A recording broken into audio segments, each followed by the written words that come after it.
everybody, welcome back. I'm Sarah with the Olive Branch, and I'm going to be going through a tutorial on the rest of step 5, which will be painting our stencil with the colors that we want. Now, in a previous tutorial, we have painted the background of our board, or stained the background of our board, applied our stencil, and put our first base coat of paint in our stencil. Now, this base coat of paint is dry. It took about 10 to 15 minutes to dry.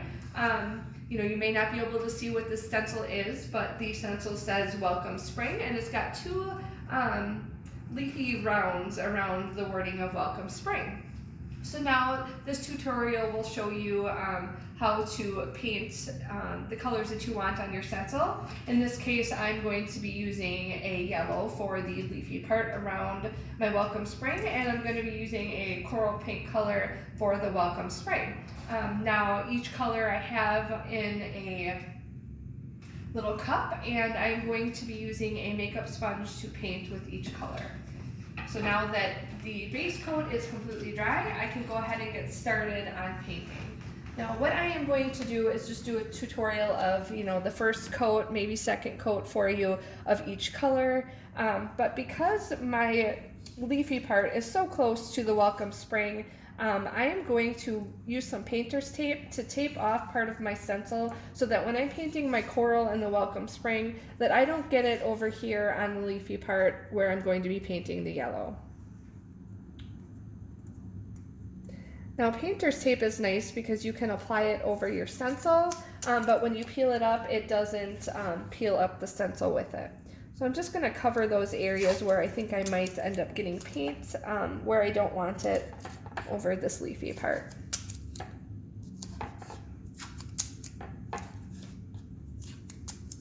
Just like this.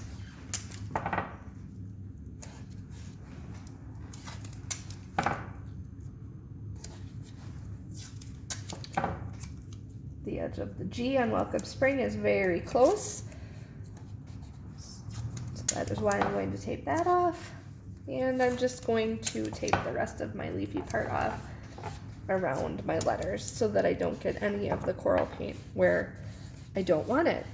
Now, in this part where we paint over our stencil after our base coat of paint is applied, we are actually going to use very, very light coats of paint. Less is more here. So what we do is we do probably 2 to 3, sometimes 4 very light coats, and the more light coats that you do, the more your stencil will fill in. So we definitely don't want to go as heavy on the paint as we did applying this base coat. That base coat just sealed our stencil, but to help prevent any bleeding around your letters, you want to go very light with your paints. So what I am going to do is I'm just going to have an empty paper plate handy so that I can dab off some of the excess paint on my sponge. So again, I'm going to be using these makeup sponges, and I'm going to dip the fat end of my sponge in the paint.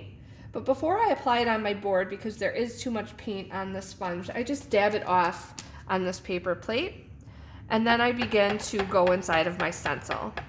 Now, as you can see, these are very, very light coats, and that is okay. That is how this is supposed to look here. Just really light coats.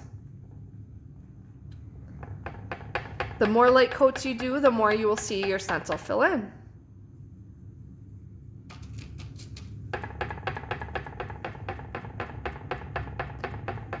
The problem with going heavy here on your paint is that your paint really has nowhere to go when you do apply heavy, but underneath your stencil.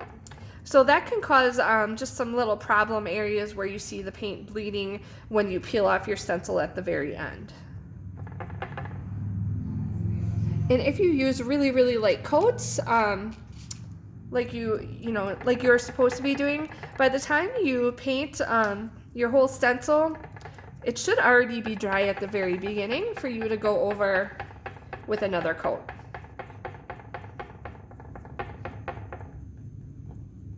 And again, you just go over your whole stencil very lightly, and I will probably do this about 3 times just to get a nice solid color inside of my stencil.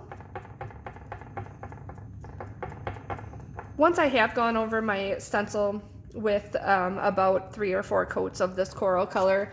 Then what I'm going to do is peel up my paint here, and once this color is dry, I am going to paint off the Welcome Spring part when I'm painting my leafy part yellow, so that I'm not getting any yellow part on the Welcome Spring. So I am not going to do a tutorial of every single coat, but you know, I will do that on my own, and then we'll be back shortly once our sign is painted and is completely dry, and I will be doing a tutorial on how to peel up your stencil. Thanks for joining us.